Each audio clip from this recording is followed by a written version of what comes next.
Конечно, тое, што створана там Смаленская Конституция, там Псковская Республика, все это вельмі невялікае кола людзей. Яны не маюць вялікай інфармацыі, ну там у Ютубе выступаюць, усё.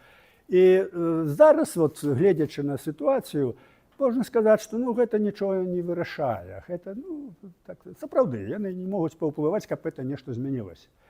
Але ўсё гэта павінна быць падрыхтована, павінна быць ідэя, павінна быць гэта ідэя сфармулявана ў адпаведных характарыстыках, у адпаведных законах, што яны робяць. Это наши смаленскія хлопцы, то яны робяць. Таму што, калі настане нейкі час, то не павінна быць пустого места. Вот калі, допустим, такі варыянт, што Расія разваливаецца, а яна можа, гэты варыянт можа быць.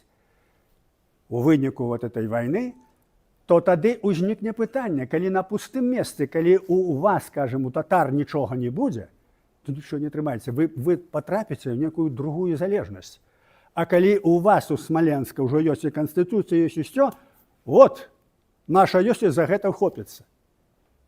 Таму гэта вельмі правільная работа. Трэба зразумець, як рухаецца палітыка, як рухаецца асвета, як рухаецца незалежнасць. Ідэя, невялікая колькасць людзей, там літаратура, распаўсюджанне, і дзе будуць смяяцца, там кучка маргіналаў, там то нічого падобнага. Нічого падобнага. Вот. Гэта вельмі хорошая, правільная работа.